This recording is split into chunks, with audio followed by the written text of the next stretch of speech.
दोस्तों, good evening, आदाब, प्रणाम। मैं हुसैन जैदी आपके लिए एक नई कहानी लेके आज मौजूद हुआ हूँ।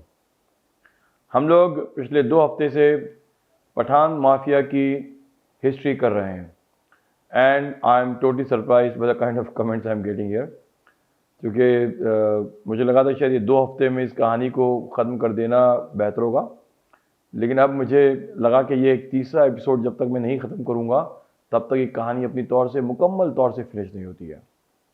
तीसरा एपिसोड एक्चुअली बहुत ही इंटरेस्टिंग है इन माय ओपिनियन, और शायद मेरे ज़माने के कम से कम बच्चों को ये एपिसोड तो सुनने को भी नहीं मिला होगा।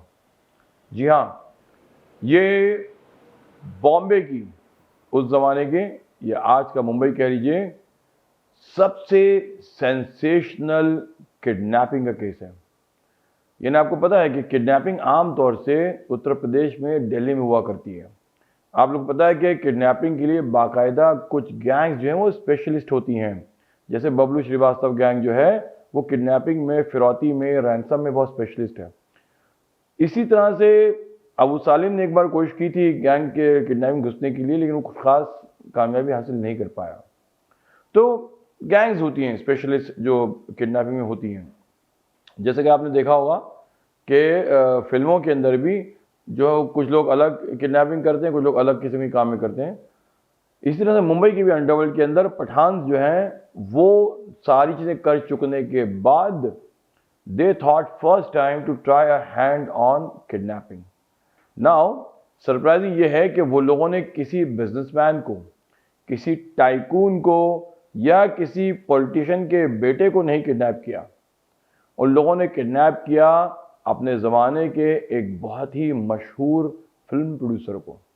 जी हाँ, यानी कमाल की बात यह है कि much before Lawrence Bishnoi thought कि बॉलीवुड के ज़रिए मैं हेडलाइंस बना लूँगा, या उससे पहले अबू सालिम ने सोचा कि बॉलीवुड को धमका के, डरा के मैं मशहूर हो जाऊँगा। बहुत पहले पठान माफिया ने सोचा कि हम लोग जो है किडनैपिंग करें पैसा बनाने के लिए। सबसे शॉर्टकट तरीका है किसी बड़े बिग शॉट को इस बॉलीवुड से किडनैप किया जाए। वो भी कमाल की बात ये कि उन्होंने किसको सोचा किडनैप करने के लिए? एक फिल्म के प्रोड्यूसर को।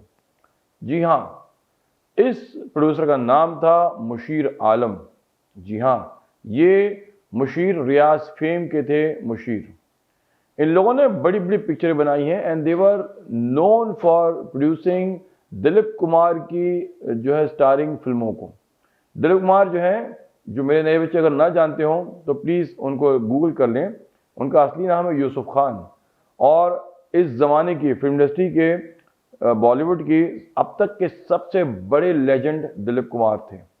यानी दिलीप कुमार के जो उन्होंने 40 साल इस इंडस्ट्री में राज किया, उतना बड़ा जो है एक्टर, थेस्पियन या इंस्टीट्यूट अपने आप में ना होगा।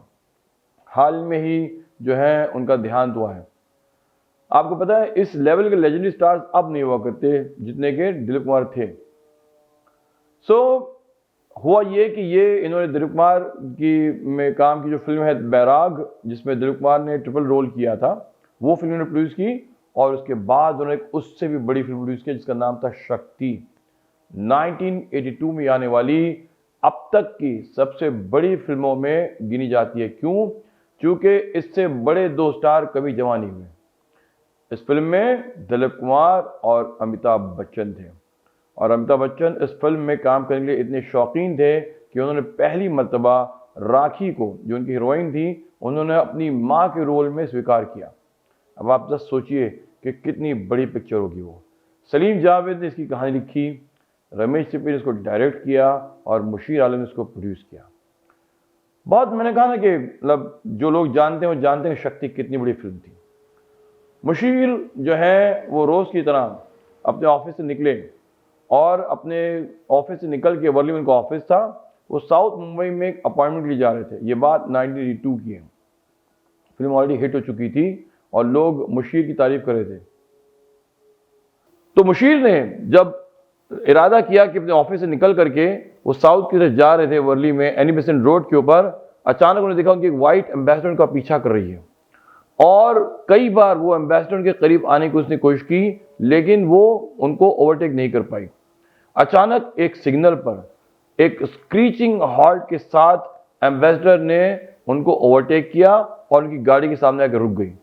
इससे पहले कि मुशीर समझ पाते क्या हो रहा है, उसमें से 4 लोग निकले जिनके हाथ में चॉपर, स्वॉर्ड और गन थी।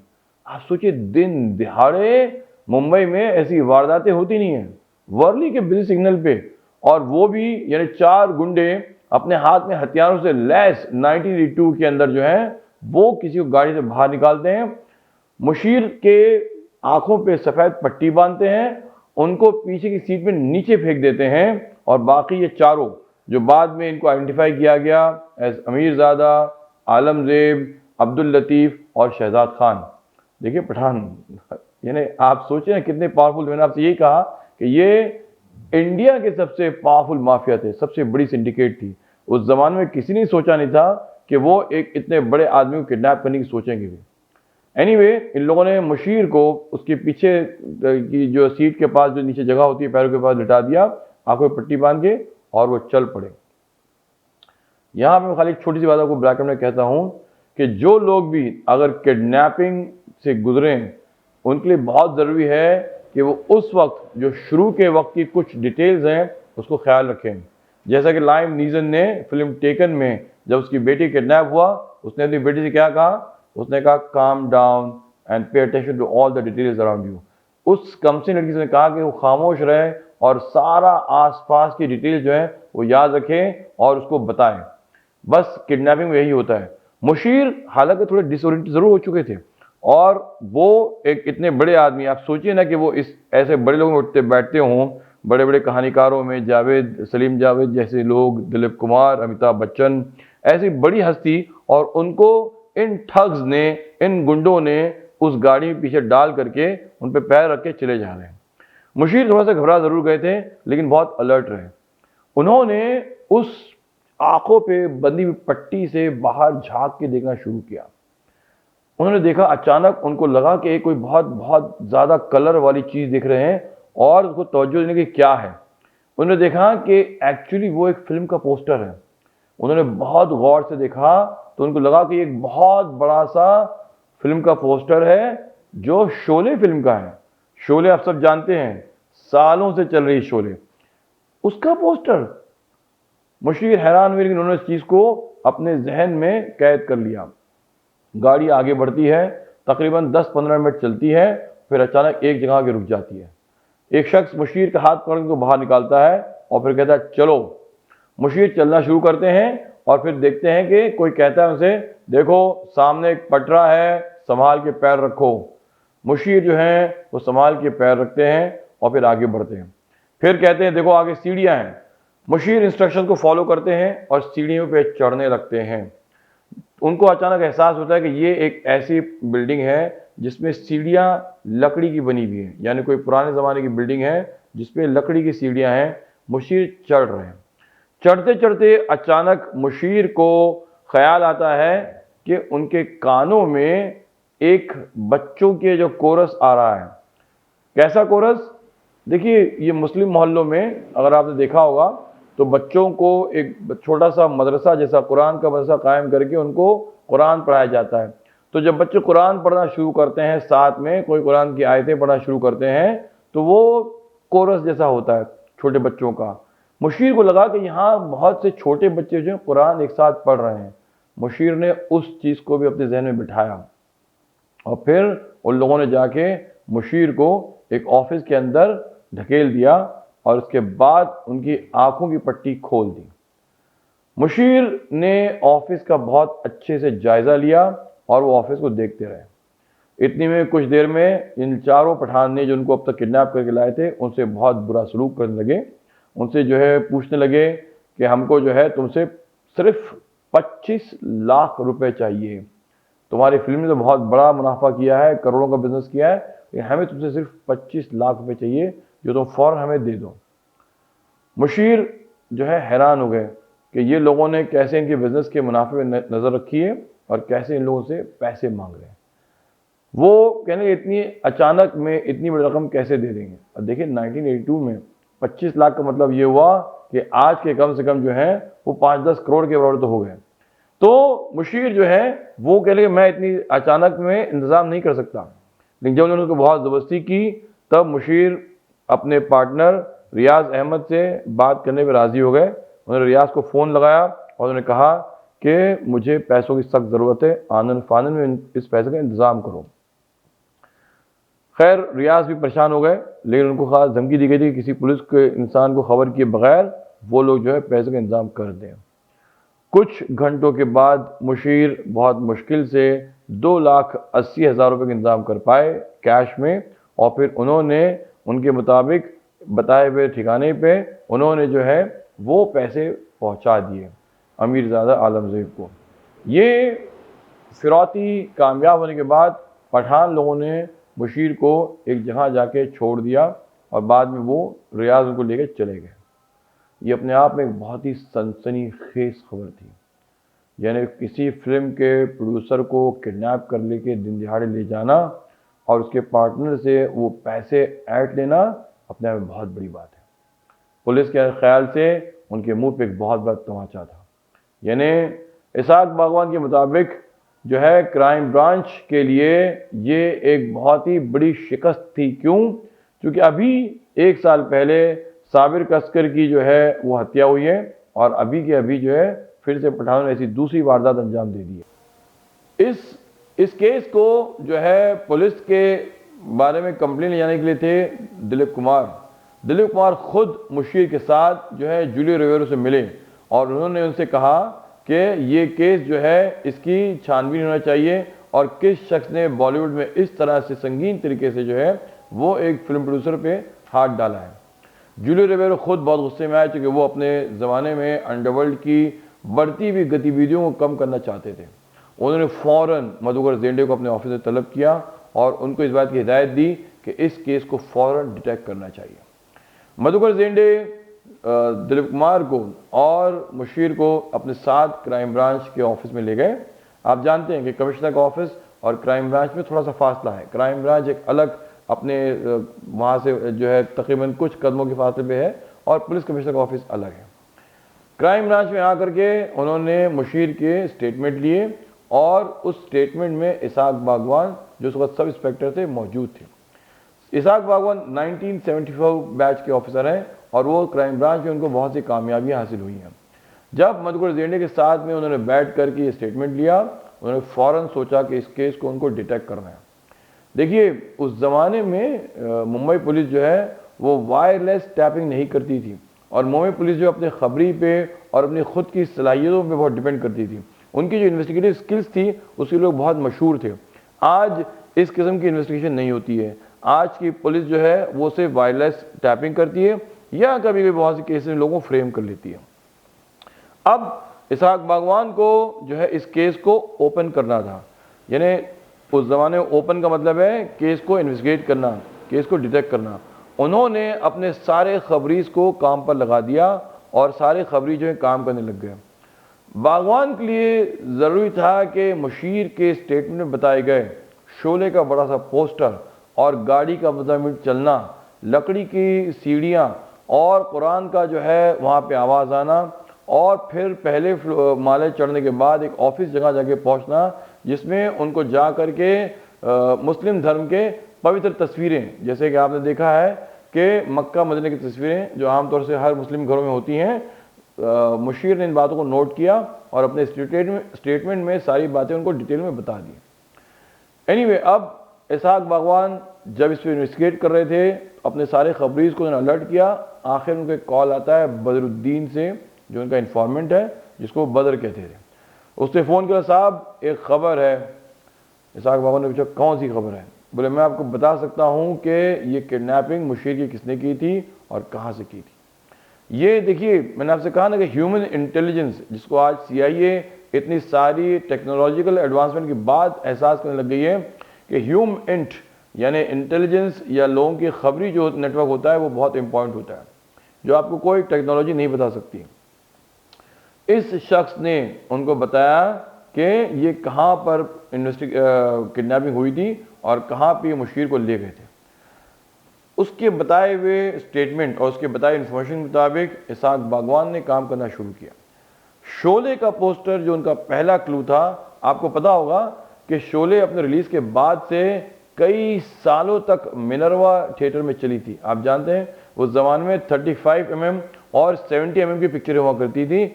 मिनर्वा का स्क्रीन जो है 70 mm का था और वहां पे शोले तकरीबन कई साल, अगर मुझे ठीक से याद है शायद 10-15 साल तक चली थी मिनर्वा में शोले फिल्म। तो बड़ा सा पोस्टर शोले का उस फिल्म में था, उस थिएटर के बाहर था, जो मुशीर ने नोट किया था। उसके बाद वहां से 10-15 मिनट जो है गाड़ी ने फासला तय किया, तो 10-15 मिनट में गाड़ी जो है वहां से कमाटीपुरा पहुंच गई। अब कमाटीपुरा को पता है कि वो जगह है जहां फिलहाल मुंबई का एक बदनाम इलाका है, मतलब रेड लाइट एरिया वहां पर है, अंडरवर्ल्ड के बहुत से डेंस वहां पर हैं, पठान की अपनी खुद की जो हाइड आउट वहां पर है।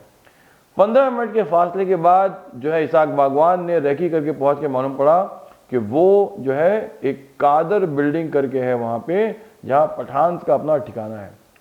कादर बिल्डिंग यानी वहां तक जाने के लिए उनको एक लकड़ी के पटरे से गुजरना होता है और वो लकड़ी की सीढ़ियां भी हैं। पुलिस ने मालूम किया कि उसके पहले माले पर वहां पे बच्चों को बैठ के कुरान भी पढ़ाया जाता है। ये सारे क्लूज, ये सारी इंफॉर्मेशन इसाक बागवान के लिए काफ़ी थी। उन्होंने फौरन क्राइम ब्रांच की रेडिंग पार्टी को तैयार किया और ये लोग जो है कमाटीपुरा में कादर बिल्डिंग पहुंच गए।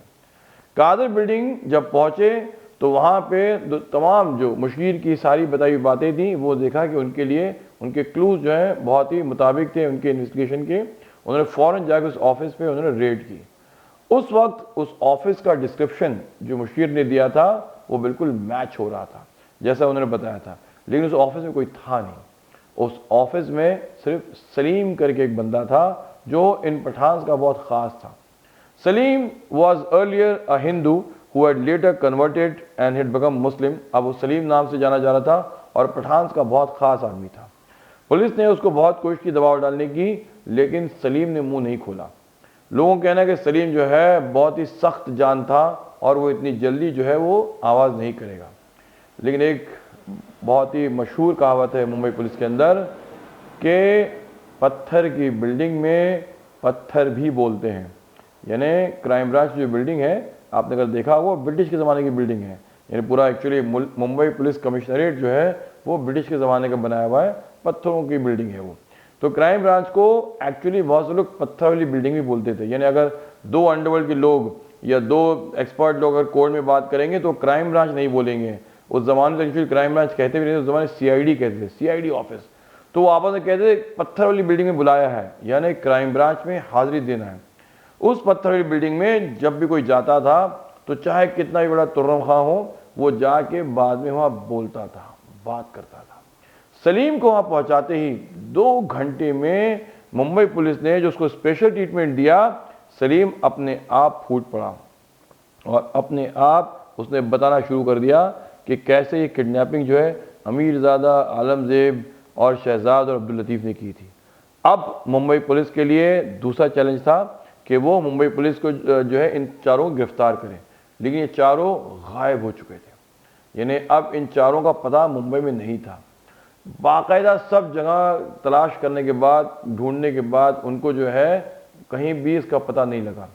हालांकि उनको ये पता लग गया था कि आलमज़ेब इन्वॉल्व है, लेकिन उनको ये नहीं पता था कि वो कहाँ से मिलेगा और गायब हो चुके थे वो लोग। फिर उनको पता चला कि आलमज़ेब का बाप जंगरेज़ खान जो बूढ़ा हो गया है, वो डनकन रोड पे रहता है एक बिल्डिंग में। उससे अगर पूछा जाए तो वो आलमज़ेब का पता बता सकता है। फाइनली जो है जंगरेज़ खान को जब बुलाया गया और जब उससे आकर के उन लोगों ने सवाल जवाब किए, तहकीक की, तो जंगरेज़ जो है वो बोल पड़ा कि उसका बेटा जो है वो अहमदाबाद कालूपुरा के एरिया में होगा। देखिए, आपको पता है कि पठान ने अपनी हाइड आउट्स जो है खुद चुनी थी जहाँ कोई ना पूछ सके। अहमदाबाद जो है वहाँ पे कालूपुरा एरिया है जहाँ बहुत से पठान रहते हैं। यानी they are spread all over, Mumbai से लेके अहमदाबाद से लेके आपको अलग अलग जगह जो है आपको पठान दिखेंगे। जब मुंबई पुलिस को पता चला कि वो कालूपुरा में है तो ये लोगों ने फ़ौरन जो है कालूपुरा पहुँचे और उन्होंने अपना ड्रैगनेट स्प्रेड कर दिया। वहाँ उन्होंने आलमज़ेब के बारे में खबर लगाई कि किस घर में छुपा हुआ है। जब वो जा रहा था एक जगह पे, उन लोगों ने उसको इंटरसेप्ट किया। वो एक एम्बेसडर, वाइट एम्बेसडर, जिसमें मुशीर जो है उनका किडनैप हुआ था, उससे उनको बहुत कुछ मिला। यानी उसमें उनको हथियार मिले, उसमें उनको जर्मन माउजर मिली और उसमें उनको दूसरी गन्स मिली जो उनके लिए प्रूफ बन गई, उनकी एविडेंस बन गई कि ये लोग उसकी इस्तेमाल कर रहे थे। आलमजेब गिरफ्तार हो गया और मुंबई पुलिस उसको आलमजेब को गिरफ्तार करके यहाँ ले आई। यानी माय होल पॉइंट इज कि आप ये देखें कि इतनी बड़ी सेंसेशनल वारदात जिसमें एक प्रोड्यूसर किडनैप होता है, मुंबई पुलिस ने उसको कुछ ही दिनों के अंदर डिटेक्ट कर लिया, ओपन कर लिया अपने इन्वेस्टिगेशन स्किल के जरिए। और ये वो केस था कि जिसके बाद पठान के लिए लाइफ में सब कुछ जो है वो साउथ जाने लगा। यानी ये तो मुहावरा है, व्हेन आई एम सेइंग कि साउथ जाने लगा इन द सेंस, उसके बाद उनके लिए मुंबई पुलिस ने बहुत कड़ी सख्ती के साथ हर चीज़ इन्वेस्टिगेट करना शुरू कर दी। यानी एक तरफ दाऊद जो अमीरजादा को कोर्ट में मरवा देता है और दूसरी तरफ मुंबई पुलिस जो पठान के पीछे हाथ धो के पड़ जाती है। यानी अमीरजादा कोर्ट में मरा और बाद में आलमजेब जो है वो गुजरात पुलिस में उनके एनकाउंटर में मारा गया। ये कहानियाँ, मतलब मैं सिर्फ आपको एक एग्जांपल दे रहा हूँ कि पठान अपने ज़माने में बहुत बड़े थे, बहुत मतलब अपनी लाइफ में बहुत बड़े बड़े क्राइम अंजाम दे रहे थे, बट इस वक्त के बाद, इस वाक़े के बाद उनका पतन शुरू हो गया, उनका डाउनफॉल शुरू हो गया। आई होप आप लोगों की कहानी एंजॉय की होगी आप लोगों ने, और इसी तरह से अपना प्यार, अपने कमेंट्स हमको भेजते रहिए और हम आपकी सेवा में नई नई कहानियाँ तहकीक करके लाते रहेंगे। तब तक के लिए टेक केयर, शुभ रात्रि, फिर से मिलेंगे, खुदा हाफिज़।